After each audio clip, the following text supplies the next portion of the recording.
Somos Luis Velázquez y Eduardo Porcarelli. Los invitamos a que nos acompañen todos los viernes a las 9 de la mañana en El Séptimo Laberinto. Un viaje por los confines de nuestro mundo interior y exterior. Ciencia, filosofía y esoterismo por lavisiónradio.net. Información que va contigo. El Séptimo Laberinto. De la filosofía del tiempo.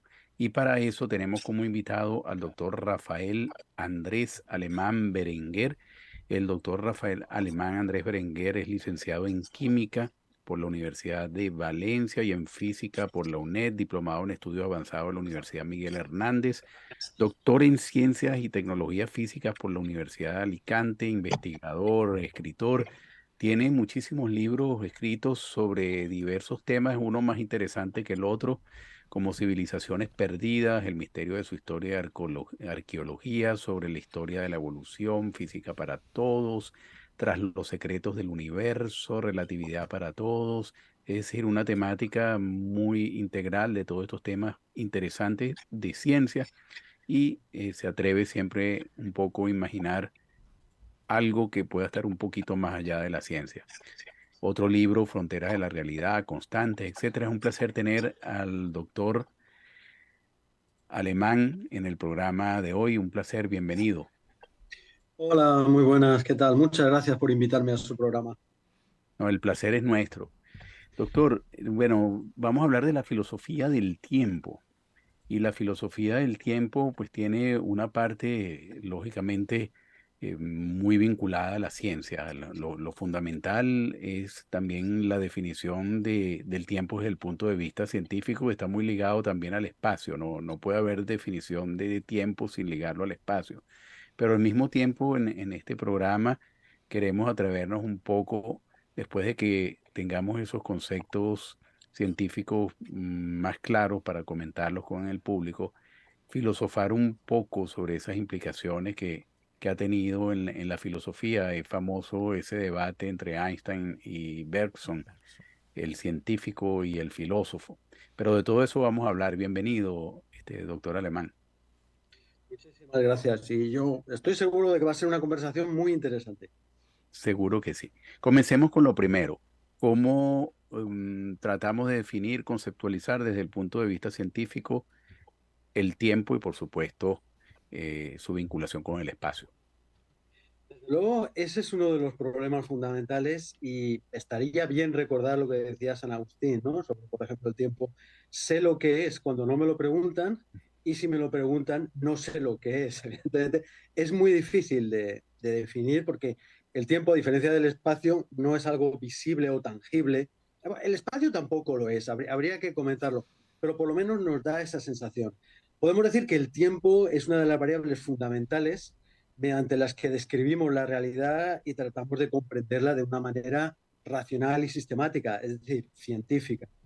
Aparte de eso, el tiempo tiene una serie de propiedades que, como usted bien decía, Eduardo, al principio, la física del siglo XX, estoy hablando a partir de Einstein más o menos, nos ha enseñado que es muy difícil intentar caracterizar el tiempo como variable física independientemente del espacio, porque están unidas de una forma prácticamente inextricable. Sí es cierto que podemos hablar de intervalos de tiempo sin referirnos necesariamente al espacio, pero bueno, cuando queremos profundizar, existe una ligadura que es completamente inevitable y sin la cual perdería muchísimo sentido.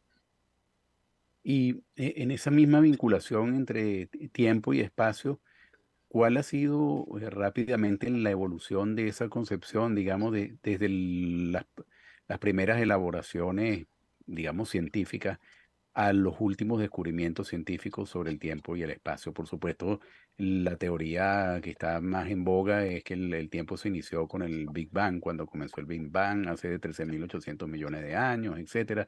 Pero, ¿qué es lo que está más en boga en el día de hoy y cómo ha sido esa evolución? Desde luego, hoy en día, teoría, el modelo de desarrollo cosmológico más aceptado es el que usted ha mencionado, efectivamente, el Big Bang, la gran explosión que dio lugar al tiempo, al espacio, a la energía, a la materia, todo lo que puebla nuestro universo actualmente. El primer tratamiento más o menos serio científico del concepto de tiempo, pues se lo debemos a Newton, cuando en su libro su famoso libro Principios Matemáticos de la Filosofía Natural, definía el tiempo y el espacio en sentido absoluto. Es decir, independientemente de cualquier observador, cualquier sistema de referencia o cualquier condición, el tiempo y el espacio actuaban como contenedores universales de todo lo existente. Claro, eso funcionó durante varios siglos hasta que, como decíamos antes, llegó Einstein con la teoría de la relatividad o las dos teorías de la relatividad y efectivamente nos enseñó que el tiempo y el espacio ni son tan independientes entre sí como suponía Newton, ni tampoco son como una especie de escenario inerte que no participa en absoluto en el desarrollo de los acontecimientos, la materia, la energía, los procesos dinámicos que transcurren en el universo. El espacio-tiempo se ve modificado por esos procesos y a su vez los modifica, lo cual nos hace pensar que quizá el espacio-tiempo sea también un tipo especial de materia. Y esto puede sonar muy, muy contraintuitivo, pero a la luz de los últimos descubrimientos, por ejemplo, en el año 2016, las ondas gravitatorias que por primera vez se pudieron medir de manera fehaciente, o por lo menos más allá de cualquier duda razonable, eso nos hace pensar que si el espacio-tiempo es capaz de transportar una ondulación, una energía, pues deberíamos considerarlo también una forma especial, particular, si se quiere, de materia, pero materia al fin y al cabo, algo de luego muy poco intuitivo, a los especialistas también les conmociona, pero todos los datos de los que disponemos en este momento apuntan en esa dirección y no deja de ser fascinante. Doctor, efectivamente usted utilizó la palabra exacta de que el tiempo es fascinante. Es así. Ahora, yo le voy a hacer una pregunta que quizás suene un poco naif, pero tiene que ver con una cantidad yo tengo un montón de años de vida y le voy a hacer una pregunta básica. Y una pregunta, como le dije, que puede sonar naif, pero yo me la he hecho siempre. Y esto tiene que ver con lo siguiente. ¿Dónde está lo pasado antes de hacerse presente? Esa pregunta es absolutamente clave, no tiene nada de naive, no tiene nada de ingenua, porque precisamente está en el fundamento de una de las interpretaciones más controvertidas, pero a mí y a otra gente nos parece más auténticas de la relatividad de Einstein, por ejemplo. En la teoría de la relatividad de Einstein, la relatividad especial, se considera que el espacio y el tiempo forman un entramado inseparable, como decíamos antes, de manera que a diferentes observadores en estados de movimiento distinto, que se mueven con diferentes velocidades uno con respecto a otro, para ellos, para cada uno de estos observadores, el tiempo transcurre de una manera distinta, a un ritmo diferente. Las longitudes espaciales también son distintas, pero bueno, en eso no vamos a entrar de momento. Bástenos recordar, por ejemplo, la película, famosa película de Hollywood, El planeta de los simios, donde unos astronautas volvían a un planeta, bueno, llegaban a un planeta que ellos creían desconocido, en el que unos simios inteligentes habían desarrollado una civilización muy parecida a una civilización humana primitiva, y al final de la película, yo creo que a nadie se la estropearé, porque hace muchos años que se estrenó, descubren que es la Tierra a la que han vuelto después de miles de años de viaje en el espacio, que para ellos han sido apenas unos pocos años, precisamente por ese cambio en el ritmo del transcurso del tiempo según el estado de velocidad de cada observador. Eso nos lleva a pensar que el universo, en realidad, desde un punto de vista espaciotemporal, es lo que los especialistas llaman un universo bloque. Es decir, podríamos imaginar que el universo es un bloque, una unidad de espacio y de tiempo, de manera que cada observador, según su estado de movimiento, corta ese bloque en rebanadas y en esas rebanadas tenemos nuestro propio espacio y nuestro propio tiempo. Es decir, tenemos nuestro propio eje de espacio y nuestro propio eje de tiempo. Si eso es así, todo lo que nosotros consideramos pasado, presente y futuro desde nuestro punto de vista se haya extendido en el espacio-tiempo. Tanto es así que un famoso científico norteamericano, George Gamow, uno de los que descubrió, en cierto modo, predijo teóricamente el Big Bang, la gran explosión, al escribir una biografía la tituló Mi línea de universo. Con eso quería decir que las posiciones de cualquier partícula en el universo a lo largo de toda la existencia de esa partícula, unidas esas posiciones a lo largo del tiempo, forman una línea en el espacio-tiempo que constituye la existencia o la representación de la existencia de esa partícula, de ese objeto o de esa persona. En este caso sería de Jones Gump. Ahora, doctor, cuando uno lee como persona común y corriente algunos de los postulados de la teoría de la relatividad de Einstein, se utiliza mucho ese ejemplo de los dos hermanos gemelos, el que queda en el planeta Tierra y el que sale en un cohete a viajar a casi la velocidad de la luz y el regreso, etcétera. Claro, con esos ejemplos macro, pues uno puede notar la diferencia que hay o la relatividad efectivamente del tiempo. Pero me pregunto, en nuestro día a día, y usted ya nos ha tratado de responder esa pregunta, ¿podemos tener diferencias entre un ser humano y otro en esa percepción del tiempo? ¿Realmente ese postulado o derivación de la teoría de la relatividad en la vida común de los seres humanos, que ocupamos un pequeñito, minúsculo espacio de un instante minúsculo del tiempo, podemos efectivamente percibirlo, o ahí ya entramos más en el campo de la filosofía? Excelente En, pregunta. en la vida diaria es difícil percibirlo porque para detectar los efectos relativistas teníamos que movernos a velocidades muy cercanas a la de la luz. Estamos hablando de la teoría de la relatividad especial. Sin embargo, sí que es cierto que podemos considerar de alguna manera un efecto relativista, no de la relatividad especial, sino de la relatividad general, la que trata de la gravedad, digamos, la teoría de Einstein sobre la gravedad, cuando, por ejemplo, utilizamos un GPS. Los satélites de posicionamiento GPS, que se mueven en torno a unos 10.000 kilómetros de altura sobre la superficie terrestre, tienen que corregirse continuamente teniendo en cuenta, corregir su posición, su velocidad, teniendo en cuenta los efectos de la relatividad general, porque a esa distancia el campo gravitatorio de la Tierra ya no es el mismo, evidentemente, que el que sentimos los que estamos sobre la superficie terrestre. Y teniendo en cuenta esa diferencia tan pequeña de intensidad del campo gravitatorio, la relatividad general de Einstein nos dice que la velocidad y la posición de los satélites será distinta que si lo calculamos mediante la mecánica de Newton. Y hay que tener en cuenta que si, por ejemplo, durante un solo día no aplicáramos esas correcciones relativistas, los GPS nos darían errores de en torno a 1 kilómetro de Increíble. posicionamiento Qué en un solo interesante. día. En un solo día. Es decir, es muy importante cuando buscamos precisiones tan inmensas, tan exactas como las que conseguimos mediante un satélite GPS, hay que tener en cuenta efectos muy refinados como son los que nos proporciona en este caso la relatividad general. Interesante. Pero extraordinario lo que acabas de decir. Yo le tengo otra pregunta que tiene que ver con todas esas cosas que me ha producido estar leyendo ese encuentro extraordinario entre Einstein y Bergson. Y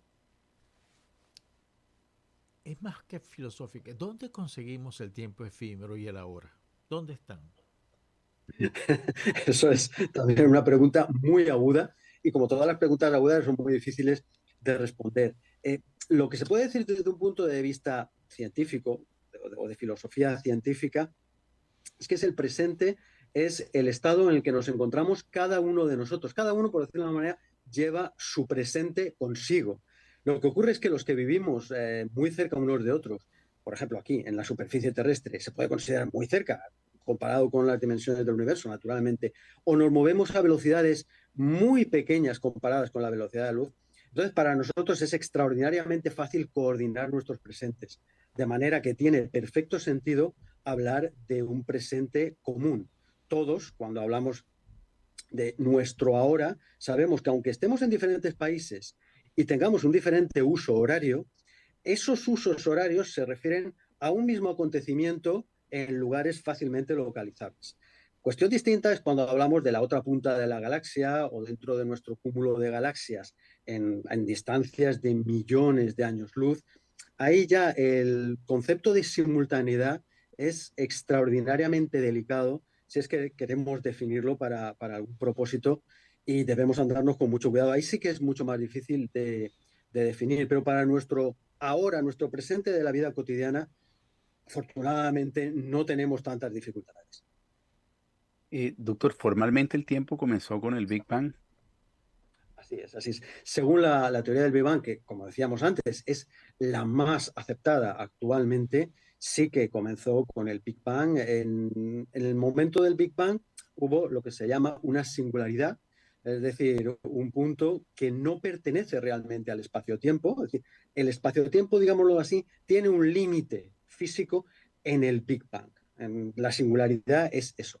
Lo que no quiere decir que no se hayan desarrollado también otras teorías que niegan el comienzo del tiempo y del espacio en el Big Bang, porque o bien establecen estados anteriores o bien dicen que nuestro universo pues atraviesa determinados ciclos de expansión, de contracción, hay diferentes Big Bangs, de grandes explosiones, si se quiere decir así, pero son temas extraordinariamente especulativos sobre los cuales desde luego no hay un acuerdo universal. Eh, Doctor, le voy a hacer otra pregunta que tiene que ver con esas lecturas que he hecho y preparándome para esta gran y fascinante conversación con usted. Este, ¿Es posible que el tiempo sea externo solamente? Es decir, Santo Tomás de Aquino tenía razón. Bueno, yo creo que aquí es interesante distinguir dos conceptos de tiempo, que sería el tiempo físico y el tiempo psicológico. Así, por tiempo psicológico nosotros podemos entender la percepción subjetiva que todos tenemos del transcurso de los acontecimientos, de los procesos del universo material, de la naturaleza. Entonces, evidentemente, cuando estamos disfrutando pues con nuestros amigos, jugando algo que nos interesa, viendo en un cine una obra que también nos agrada, tenemos la sensación de que el tiempo pasa muy rápido. Pero si, por ejemplo, estamos en una visita al dentista, o nos tienen que sacar una muela, el tiempo, aun siendo el mismo, parece que transcurre con extraordinaria lentitud y además en unas circunstancias muy desagradables. Eso, evidentemente, es un ejemplo de la diferente percepción que tenemos y que el tiempo psicológico no tiene por qué corresponderse, y de hecho no ocurre así, con el tiempo físico. El tiempo físico sí que ya es una magnitud más objetiva, como decíamos antes, es la variable o una de las variables fundamentales también con las coordenadas de espacio por la que podemos describir el conjunto del universo, es cuantificable, tiene una serie de propiedades y, en fin, se puede manejar dentro de las teorías que nos dan una imagen más o menos unificada de los procesos que ocurren en la naturaleza. Por eso lo consideramos una variable fundamental, igual que el espacio, si bien, como he dicho antes con respecto al Big Bang, hay alternativa, hay teorías que se pueden considerar rivales de esta, que nos dicen que tanto el espacio como el tiempo, es decir, el espacio-tiempo, tienen una estructura interna, es decir, son magnitudes que aparecen, que afloran como consecuencia de elementos todavía más básicos, de los cuales pues no sabemos prácticamente nada, ¿no? Son especulaciones teóricas también muy interesantes que vienen a colación de las dificultades que encuentra la física fundamental por unificar las fuerzas básicas del universo, pero desde luego sobre esto no tenemos más que, si acaso, indicios, pistas, también muy fascinantes, pero lamentablemente por ahora nada solo. ¿Cómo entra la cuántica en todo este tema del análisis del tiempo? Inclusive ya hay autores, escritores que hablan del tiempo cuántico. Pues no tiene mucho fundamento, si somos rigurosos, hablar del tiempo cuántico, porque la física cuántica lo que hace es tomar el espacio y el tiempo de la relatividad especial, pongamos por caso, y lo aplica a sus teorías para describir los procesos entre partículas elementales con todas las estrafalarias propiedades que caracterizan el mundo cuántico. Pero lo que es la base, el escenario, como mencionábamos antes, de espacio y tiempo, eso se toma directamente de las teorías no cuánticas, concretamente de la relatividad especial. Tanto así que uno de los fundadores de la mecánica cuántica, el famoso científico británico Paul Dirac, decía que el espacio y el tiempo, X o T, para el espacio y para el tiempo, son variables clásicas, variables C, no variables Q, que eran las variables cuánticas que él llamaba las que son susceptibles de convertirse en magnitudes discretas, discontinuas, que se pueden tratar según las los teoremas y las reglas de cuantización habituales, pero el espacio y el tiempo no. Y precisamente lo que comentaba antes con Luis, ese intento de buscarle una estructura interna al espacio-tiempo viene de ahí, de que el espacio y el tiempo se encuentran en un nivel distinto al de las partículas fundamentales y al de las fuerzas fundamentales. Los campos cuánticos, que se dice así, entre los especialistas, están en un nivel distinto, de manera que permanecen al margen de esa cuantización, de esa discontinuidad. Y eso, de luego, crea problemas de mucho calado que por ahora nadie ha sabido responder. Excelente, excelente. Doctor, ¿es que puede haber una convergencia entre el físico y el filósofo? Es decir, puede Vamos haber a una ver, sí, convergencia. sí. No es que pueda haber una convergencia, es que yo creo que debe haber una convergencia, porque en el fundamento de cualquier teoría física hay una serie de presupuestos filosóficos que son también ineludibles. Es decir, nadie va a investigar la naturaleza, el universo, si cree que ese universo es una creación de su mente. Es decir, los filósofos tienen que aceptar el realismo como presupuesto de su investigación, igual que los científicos. Nadie filosofa sobre sueños. Bueno, es decir, se puede filosofar sobre los sueños, pero nadie diría que la realidad completa es un sueño, algo así como los hindúes que dicen que somos sueños en la mente de Shiva, ¿no? Eso está muy bien como una visión religiosa, más bien poética, pero no nos lleva a ninguna parte cuando tratamos de investigar en ciencia o en filosofía. Existen ese tipo de metaconceptos que van más allá de cualquier disciplina científica particular, que pertenecen al terreno puro de la filosofía y sin los cuales nuestras investigaciones no tienen ninguna base sólida. Por eso digo, yo creo que es muy importante practicar una buena filosofía desde la ciencia y tener una buena información científica desde la filosofía. Si no, estamos condenados al desastre. Y en ese sentido, ¿qué le faltaría a la ciencia por descubrir en relación con el tiempo? Digamos que en el estado actual de la ciencia y lo que se ha avanzado sobre el estudio del tiempo, hay algunos temas sobre el tema del tiempo que la ciencia dice, bueno, si algún día se hacen estos descubrimientos, podemos avanzar un poco más esta teorización sobre el tiempo. Sí, hay varios aspectos que son muy importantes en relación con el tiempo y las teorías fundamentales de la naturaleza. Por ejemplo, lo hemos mencionado ya, ¿es el tiempo y el espacio-tiempo, una entidad fundamental o surge el espacio-tiempo a partir de elementos más básicos? ¿Tiene el espacio-tiempo una subestructura que tenemos que descubrir? Ese me parece que es uno de los temas fronterizos, ¿no? Una frontera de la investigación. Otro también, ¿qué papel juega realmente el tiempo en los saltos cuánticos? O sea, no está nada claro qué papel juega el tiempo, qué significa el tiempo en un salto cuántico, si el salto cuántico es instantáneo o no lo es. Tendemos a creer que no existen los procesos instantáneos en la naturaleza, porque eso implicaría una velocidad infinita, en total contradicción con la relatividad especial de Einstein. Ese es otro de los puntos también conflictivos. Uno más que me viene ahora a la mente, la llamada asimetría del tiempo. Es decir, ¿por qué todos, por plantearlo en términos más psicológicos, porque nuestra audiencia quizá lo entienda mejor, ¿por qué todos tenemos recuerdos del pasado, pero no recordamos el futuro? Si es cierto que el universo es algo así como el universo, el modelo de universo bloque, que toda nuestra existencia está extendida como una línea de universo dentro de ese tejido espaciotemporal, ¿por qué siempre tenemos ese recuerdo psicológico hacia el pasado y no hacia el futuro? Si físicamente todo sería igual de real, por decirlo de alguna forma. ¿Por qué hay procesos físicos que son irreversibles? ¿Por qué ocurre eso? ¿No? Ese tipo de preguntas sobre la reversibilidad y irreversibilidad, lo que tiende a llamarse la flecha del tiempo o la simetría del tiempo, es otro de los puntos fronterizos en la investigación que seguro que nos va a dar mucho que hablar en el futuro. Sí, seguro. Eh, Profesor, hay una pregunta que le quiero hacer que tiene que ver con el movimiento. ¿Qué papel juega el movimiento en el tiempo y en el espacio? Es fundamental para poder realmente... eh, Sí, sí, sí. En la relatividad especial, por ejemplo, para diferenciar, el estado de movimiento relativo es el que determina a qué ritmo va a transcurrir el tiempo para nosotros, según nos estemos moviendo en relación a otro observador, y también las longitudes de los objetos que nosotros vamos a determinar en nuestro sistema de referencia.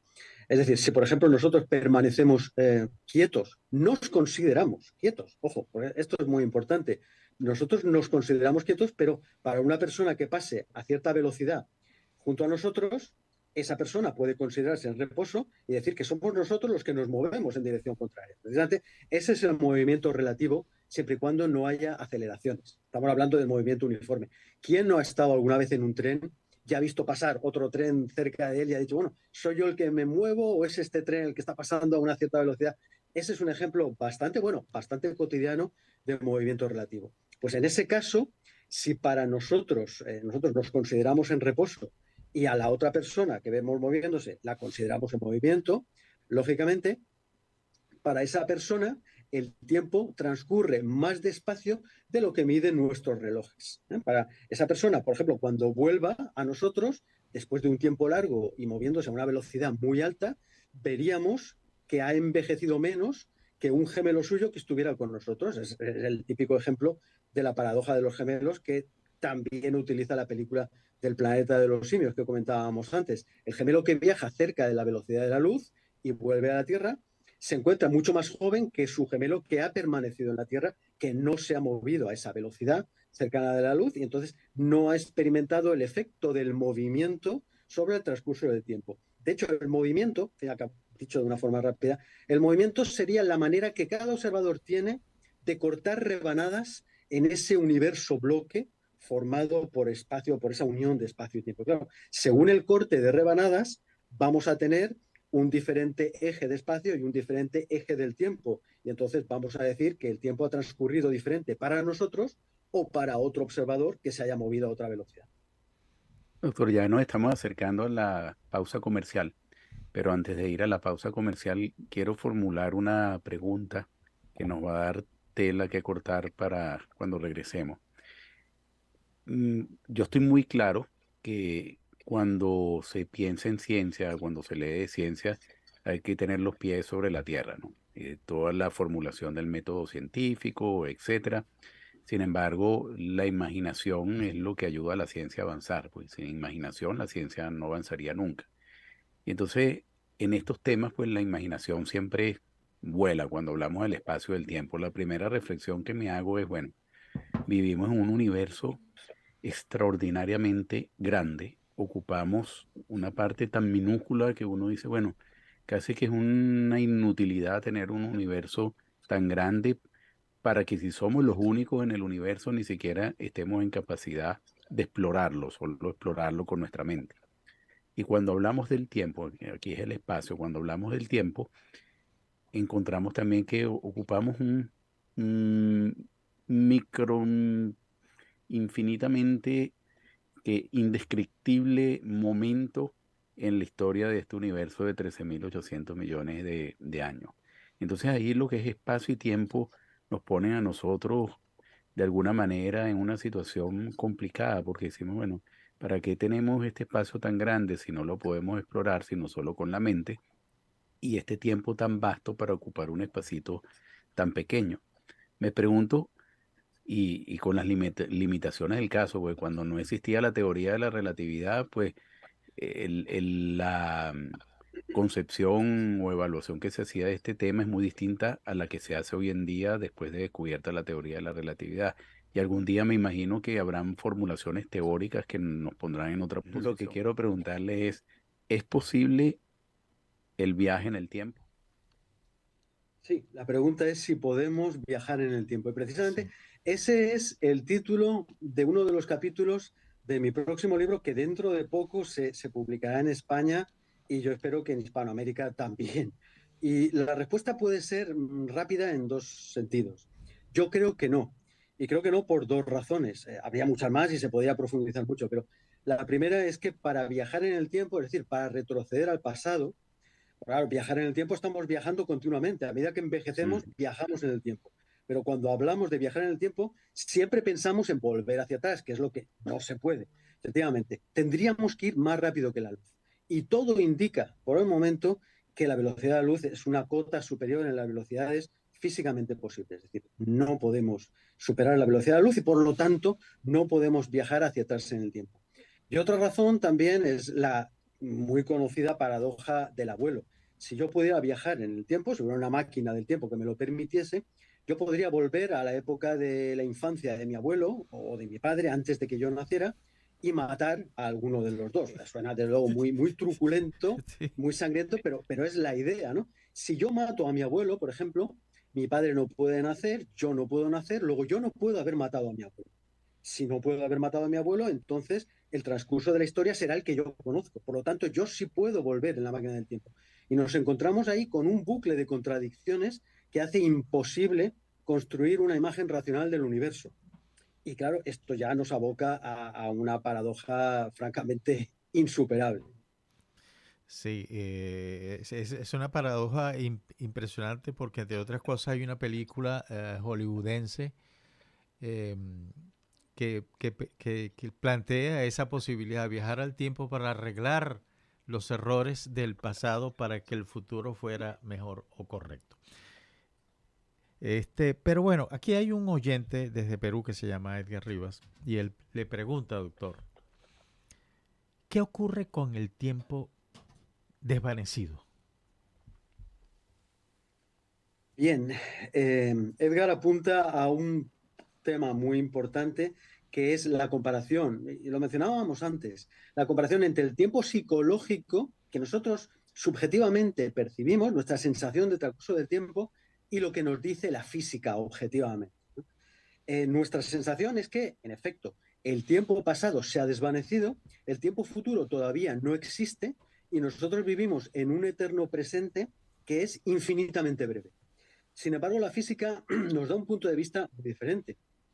Nos dice, si el modelo del universo bloque es cierto, como yo creo que es, que todos somos líneas de universo extendidas en un espacio-tiempo de 4 dimensiones y simplemente ocurre que nuestros estados psicológicos, nuestros estados mentales, asocian información hacia el pasado, pero no hacia el futuro.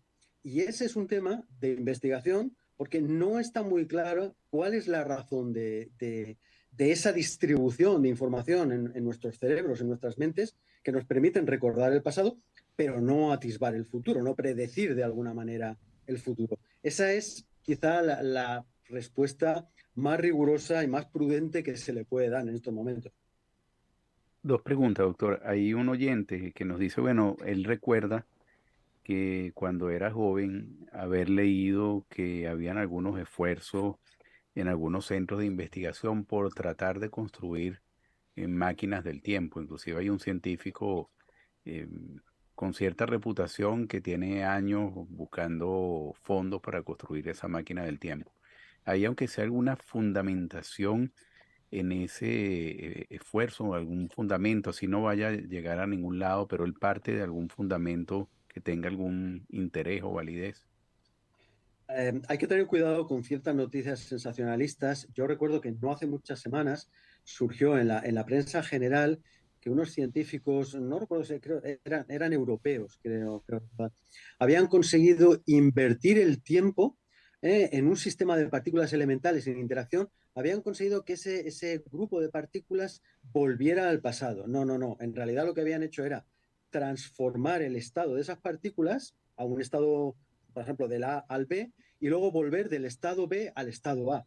Pero no habían hecho retroceder el tiempo en absoluto, lo que habían revertido el estado de esas partículas, de ese conjunto de partículas. Pues digo, hay que tener en cuenta cómo se formulan las noticias en la prensa generalista. Pero el único fundamento que podría tener algo de sentido en la cuestión del viaje atrás en el tiempo sería alguna respuesta vinculada a la teoría de los mundos paralelos, los muchos mundos de Hugh Everett, que es una interpretación de la mecánica cuántica que nos dice que si volvemos al pasado y cometemos algún acto que influye en nuestro futuro, lo que ocurre es que el universo se escinde en copias en las cuales en una ha ocurrido ese viaje en el tiempo y hemos cambiado el futuro y en otra no. Entonces, claro, tantas veces como volviéramos al pasado y alteráramos nuestro futuro, se dividiría el universo en copias iguales, simplemente diferenciadas por esa pequeña o grande modificación que nosotros hemos introducido con nuestro viaje en el tiempo. Sigue siendo, desde luego, algo extraordinariamente hipotético, especulativo y en absoluto se puede considerar bien demostrado. Interesante. Doctor, en una conversación coloquial entre, ¿cómo estamos ahora? Una conversación interesante entre amigos, yo podría decir, para referirme al pasado, puedo decir Volver al Futuro, como se llamaba esa película de la que le hablé anteriormente. Desde luego, regresar al futuro Ujú. significa que ya hemos estado ahí y hemos vuelto al pasado. Y desde el pasado queremos regresar al futuro. Es una manera, por lo menos peculiar, de referirse al transcurso del tiempo. Lo más que podemos decir es que el tiempo transcurre a un ritmo que es constante dentro de cada sistema de referencia. Cuando empezamos a comparar sistemas de referencia a diferentes velocidades, el ejemplo de los viajeros espaciales que decíamos antes, o que están muy, muy alejados en el universo, de manera que la gravedad ya es diferente en esos distintos puntos, el tiempo transcurre inevitablemente a ritmos distintos. Y somos capaces de correlacionarlos gracias a las teorías de la relatividad de Einstein, a las dos teorías. Pero si no, sería para nosotros un extraordinario misterio por qué ocurre eso. Partiendo de que usted es científico y sus libros fundamentalmente son todos de ciencia. Sin embargo, hay veces que usted se atreve en algunos de sus libros a analizar algunos de los temas que generan pues cierta controversia porque van más allá de lo científico y usted los analiza con una mente científica. Sin embargo, bueno, uno escucha en autores del mundo espiritual, etcétera, que si existen otros planos de existencia, en esos planos de existencia el tiempo prácticamente no existe o existe un tiempo perenne, donde no hay pasado ni futuro, sino un presente perenne. Eh, ¿Hace algún sentido el presente perenne? Sabemos que desde un punto de vista científico, bueno, aquí no hay nada que discutir, pero desde el punto de vista filosófico, ¿hace algún sentido un presente perenne?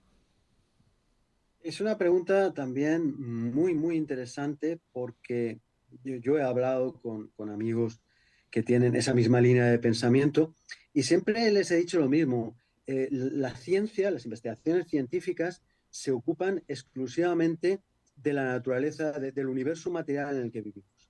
Si hay o no hay otros planos de existencia, otros segmentos de la realidad, por llamarlo de alguna manera, eso no entra dentro de nuestras competencias como científicos. Desde luego, si los hay, a mí me sorprendería mucho que existiera algo parecido a lo que nosotros llamamos aquí espacio y tiempo.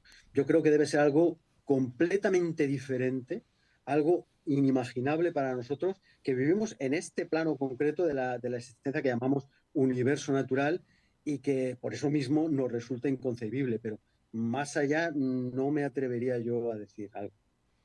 Claro, claro.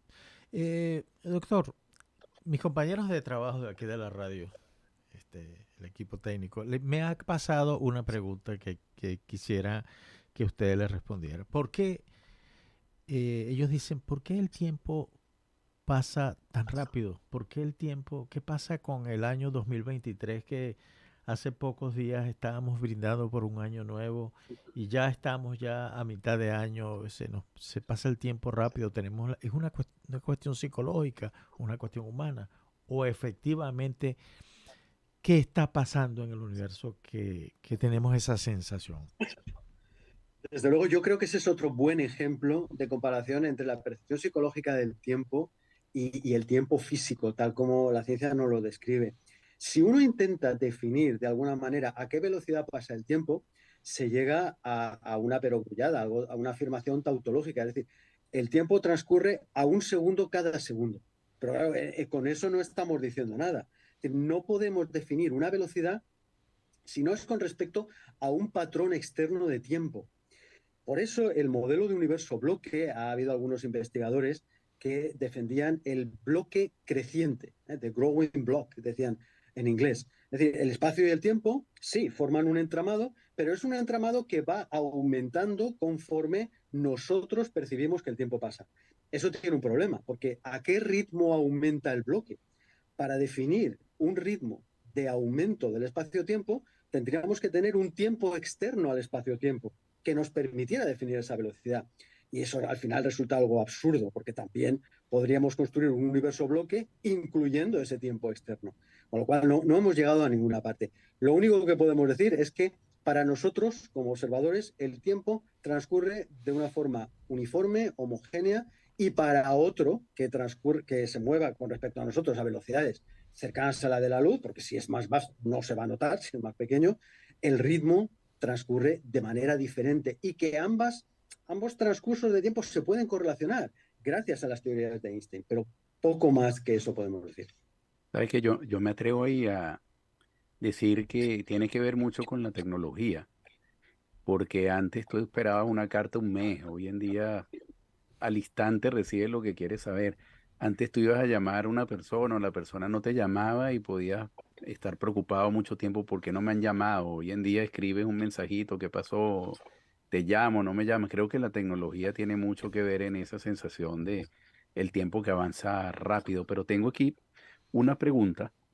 Me dice Rogelio Ríos de Mirada Mundo, en los agujeros negros se detiene el tiempo, se consume junto con la materia por la colosal gravedad. Esa es una pregunta. Y la otra, sí, ya sabemos que el límite del tiempo es los 300.000 kilómetros por segundo, pero no sé si estoy equivocado, pero me parece haber leído que hay algunos experimentos donde algunas partículas subatómicas alcanzan aparentemente velocidades mayores que la de la luz. ¿Qué nos puede decir de agujeros negros y del límite de la velocidad de la luz? Sí, vamos a ver, en cuanto a los agujeros negros, es cierto que son objetos exóticos predichos por la relatividad general, en los cuales la gravedad, que se interpreta como una curvatura de ese espacio, una deformación del espacio-tiempo, alcanza valores pues, que tienden a infinito. Es decir, en su interior, en el interior de ese agujero negro, la distorsión del espacio y del tiempo es tan absolutamente desmesurada que podemos, de una manera metafórica, podemos referirnos a ella diciendo que el tiempo se detiene. ¿eh? De hecho, en el centro de los agujeros negros estaría lo que se llama la singularidad, un punto que, estrictamente hablando, no pertenece al espacio-tiempo. Ese sería otro límite físico del espacio-tiempo, muy parecido al del Big Bang. De hecho, Stephen Hawking dijo que empezó a estudiar agujeros negros precisamente porque se interesaba por el origen del universo y vio que los dos temas estaban vinculados. Eso es lo que podemos decir hasta el momento, porque en el fondo nadie sabe cuál es la estructura interna de un agujero negro. Porque chocamos con el problema de la singularidad. Y siempre se dice, cuando tengamos una teoría cuántica de la gravedad, es posible que eso se resuelva. Sí, es posible, pero no es seguro, porque como todavía no tenemos ninguna teoría cuántica de la gravedad, no podemos saber los propios problemas que esa teoría nueva conllevaría en sí misma. Y la segunda pregunta, velocidades físicas, por responderlo de una manera directa, velocidades físicas superiores a la de la luz no hay. Lo que Ok. puede haber son velocidades virtuales. Es decir, dentro de un proceso de interacción entre partículas elementales, ciertas etapas de ese proceso se podría decir que transcurren a una velocidad superior a la de la luz, pero siempre teniendo en cuenta que eso no es medible externamente. O sea, no es perceptible de manera cuantificada. Esa velocidad superior es una velocidad teórica, calculada, deducida a partir de normalmente lo que se llaman los diagramas de Feynman, de Richard Feynman, el físico norteamericano. Podemos deducir que algunos de los pasos intermedios de ese proceso parecería que esas velocidades de interacción son superiores a las de la luz. Pero no hay problema físico real porque no son directamente medibles. Y eso es lo que podemos decir. Claro. Doctor, cuando hablamos de el tiempo presente, es un poco en la tónica de la pregunta que le hizo Eduardo, ¿eso significa que el tiempo se congeló? Que estamos viviendo el, el pasado ya no existe, es decir, se desvaneció. Y estamos viviendo dos tiempos al mismo, en el presente Bueno, y el futuro. sí. ¿Ah? Nuestro presente es un presente, por llamarlo así, un presente continuo. Nosotros siempre vivimos, por definición, en nuestro presente. Como decía antes, para las personas que viven cerca unas de otras, el presente se puede considerar como una propiedad común o una forma de hablar que es fácilmente entendible por todos los hablantes que comparten un cierto entorno en el espacio y en el tiempo. Otra cosa es cuando ya nos trasladamos al universo en su conjunto. Y de hecho hay un problema interesante que no he mencionado antes, cuando Eduardo me preguntaba por las fronteras de la investigación en el tiempo. Hay un problema interesante que es el hecho de que si intentamos reformular la teoría de la relatividad de Einstein, la relatividad general, la que trata de la gravedad, como la gravedad es la fuerza dominante a escala cósmica, es la que nos interesa cuando hablamos del universo. Si intentamos reformular esa teoría en un formato matemático muy similar al que se utiliza en la mecánica cuántica, nos aparece que el tiempo queda congelado, lo que se llama el problema del tiempo. El tiempo queda congelado en el sentido de que con esa formulación de la teoría no ocurriría nunca nada. El tiempo quedaría constante, quedaría petrificado, por decirlo así. Claro, evidentemente sabemos que no es así, que el universo es dinámico, que hay cambios, que hay transformaciones. Y sin embargo, la teoría nos dice que eso no puede ser. ¿Qué ocurre? Pues que la teoría no es correcta. Por eso no se ha podido unificar la relatividad general de Einstein y en cierto sentido tampoco la especial con la mecánica cuántica. Y eso es uno de los grandes problemas pendientes de la física fundamental moderna. Doctor, del debate de Henry Bergson y de Einstein, ¿qué quedó para la cultura actual?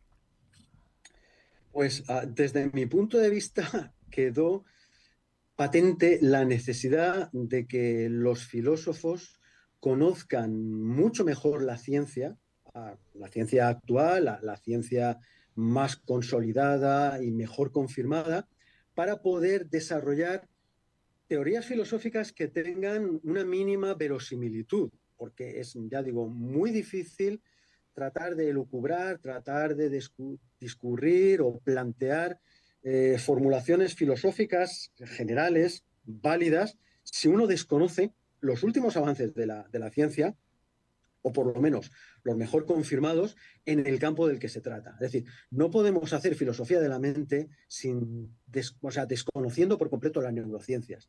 No podemos hablar de filosofía del cosmos si no conocemos la física relativista o incluso la física de partículas elementales, agujeros negros, el Big Bang.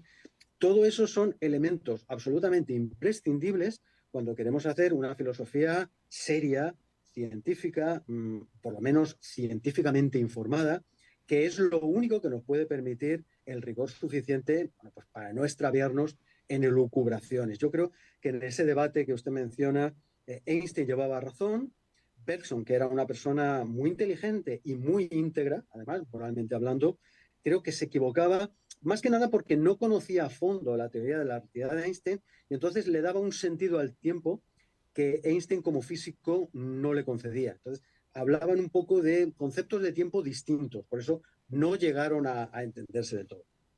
Es muy difícil ese entendimiento, porque inclusive Einstein no se entendía tampoco con quienes defendían la cuántica, ¿no? Efectivamente, ese es otro de los puntos de fricción que todavía hoy en día existe. Claro. Doctor, aquí un oyente también de Perú nos pregunta, bueno, hablando de lo humano, esa carrera que tiene el humano con el tiempo, esa competencia, ¿hacia dónde lo lleva? ¿Al mismo presente? Sí, esa es otra pregunta fundamental desde un punto de vista de la existencia humana, ¿no? Desde la moralidad. Todos tenemos que preguntarnos qué hacemos aquí y muchas veces la respuesta no es fácil. Bueno, nunca, la respuesta nunca es fácil, porque somos nosotros los que tenemos que construir el significado de nuestras propias vidas, intentando conducirnos de la mejor manera posible, intentando darle un sentido positivo, constructivo, solidario a nuestra vida y bueno, intentando aprovechar este lapso de existencia que tenemos, al que llamamos vida humana, para dejar la mejor huella posible. Y aquí siempre me gusta recordar una frase de Tolkien en El Señor de los Anillos, cuando el mago Gandalf dice que nosotros no elegimos nacer, pero de lo que sí somos responsables es de cómo utilizamos el tiempo que se nos ha dado. Así es. Doctor, ¿de qué va su último libro? El que está escribiendo Pues ahora. el que No sé si se refiere al que va a salir publicado o el que tengo ahora. Los dos. Por todo. Pues el que va a salir publicado en breve se llama Cosmos, Cosmología, una teoría de la cosmología a nivel divulgativo, pero una divulgación con cierto detalle, ¿no? Para quien de verdad le interese, porque Con trata de Anusara. profundizar, claro, trata de profundizar en los temas que estamos tratando ahora, qué es el tiempo, qué es el espacio, qué son los agujeros negros, hubo algo antes del Big Bang o no, cuáles son las propuestas alternativas, intenta profundizar en temas que yo creo que son fascinantes y del interés de muchísimas personas a las que les atraen, ¿no? Los asuntos científicos. Y el que estoy elaborando ahora es uno un poquito más general que se llama cultura científica. ¿En qué sentido la cultura tiene como parte integrante a la propia ciencia? O sea, ¿es posible ser culto sin conocer nada de la ciencia? Yo creo que la respuesta es no y pretendo demostrar que se puede tratar todos los campos prácticamente de la cultura de una manera seria, rigurosa, sistemática y científica, al fin y al cabo.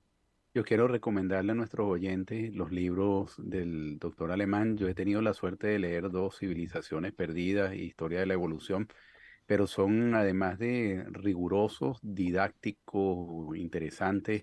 Quisiera leer más. Creo que hay muchos que tienen que reeditarse de nuevo y siempre invito a la gente, los científicos españoles, la divulgación científica española es apasionante. Ojalá la tradujeran al inglés, pues se están perdiendo allí a grandes divulgadores. Ha sido un placer enorme tenerlo acá. Ojalá podamos tenerlo pronto con otro de los múltiples interesantes temas que usted maneja. Y bueno, muchísimas gracias, doctor Alemán. Sí, Luis, ha sido un honor, doctor, tenerlo y le agradezco mucho. Me despejó muchas dudas. Pues muchísimas gracias a los dos. Para mí sí que ha sido un honor compartir esta hora que se me ha hecho muy corta con para mí todos también. ustedes, incluyendo a nuestra audiencia, que ha hecho unas preguntas verdaderamente originales, profundas y muy interesantes. Yo estoy dispuesto a participar con todos ustedes cuantas veces me inviten y será un honor y un placer. Muy amable. Muchas gracias, doctor. Que estén bien. Muchas gracias, Mayerlin. Los esperamos la próxima semana en el séptimo laberinto.